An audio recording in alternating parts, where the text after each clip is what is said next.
They always warn you about the dark woods of West Virginia, but they never tell you about Route 62. I've lived in Point Pleasant, West Virginia, my entire life. It's a quiet town, famous for the legend of the Mothman. Most locals laugh it off as a tourist trap. I used to laugh too, until 3 nights ago. It was a cold, foggy Tuesday night. I worked the late shift at a small logistics warehouse just outside the town. My shift ended at 2:30 a.m. The air was thick with mist, the kind that makes your car headlights look like dim yellow tunnels. I got into my old sedan, turned on the heater, and started the lonely drive back home. Route 62 is bordered by dense forest on both sides. At 2:45 a.m., there were no other cars on the road, just endless asphalt, black trees, and heavy fog. I turned on the radio to keep myself awake, but all I got was static. A low, rhythmic white noise. I was about to turn it off when the static stopped. A voice, cold and distorted, came through the speakers. It didn't sound human. It sounded like someone trying to speak while underwater. It whispered a single name, Lucas. My stomach dropped. Lucas is my name. I stared at the radio, my heart racing. I told myself it was just a local radio frequency glitch. A strange coincidence. Nothing more. But then, the voice spoke again. Lucas, why are you driving so fast? I slammed on the brakes. The car skidded slightly on the damp road before coming to a complete stop. I was breathing heavily, clutching the steering wheel so tight my knuckles turned white. I looked around. Nothing but dark trees.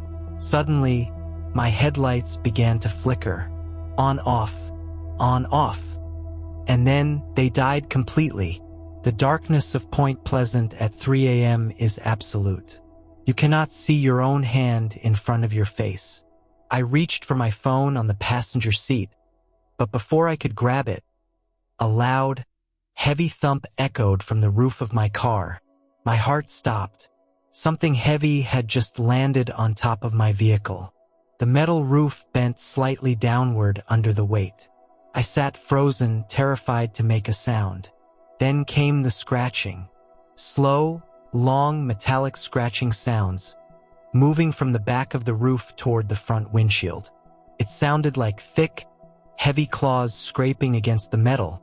I managed to grab my phone and turned on the flashlight. I pointed the beam upward.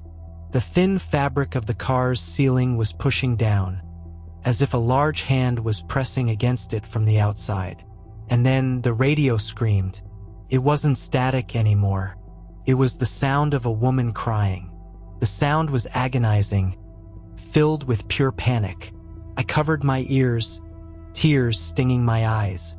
Please, I whispered, just let me go. The crying on the radio stopped instantly. A cold breeze suddenly swept through the car, even though all my windows were closed. And then, a face appeared at my driver's side window. I pointed my phone's flashlight at the glass. It was a man, or at least it looked like a man.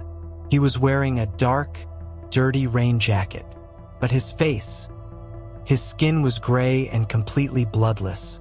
He had no eyes, just deep, black, hollow sockets. His mouth was stretched into a wide, unnatural grin, showing rows of sharp, yellowish teeth. He didn't knock. He just pressed his face flat against the cold glass. I screamed, shifted the gear into drive, and slammed my foot on the gas pedal. The tires spun, shrieking against the wet road, and the car shot forward. I felt a violent jerk as whatever was on the roof was thrown off. I didn't look back. I drove 90 miles an hour all the way to the nearest police station in Point Pleasant. I ran inside, sobbing, screaming that someone had attacked my car. 2 officers came out to inspect my vehicle. They didn't find any intruders, but what they did find made them silent. Across the entire roof of my sedan, there were deep, rusted claw marks that tore right through the paint. and on my driver's side window, printed clearly in the condensation of the glass, was a handprint. But it wasn't a human hand. The fingers were too long, ending in sharp, pointed claw marks. The police told me it was probably a black bear. But I know what a bear looks like, and bears don't speak your name through a car radio. I haven't slept since that night. Every time the sun goes down, I lock my doors, close my blinds, and wait.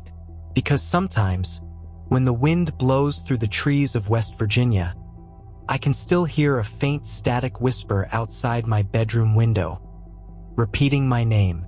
If you are ever driving down Route 62 in Point Pleasant at night, do not turn on your radio. And if your headlights begin to flicker, whatever you do, do not stop. Thank you for listening to this episode of The Blue Night.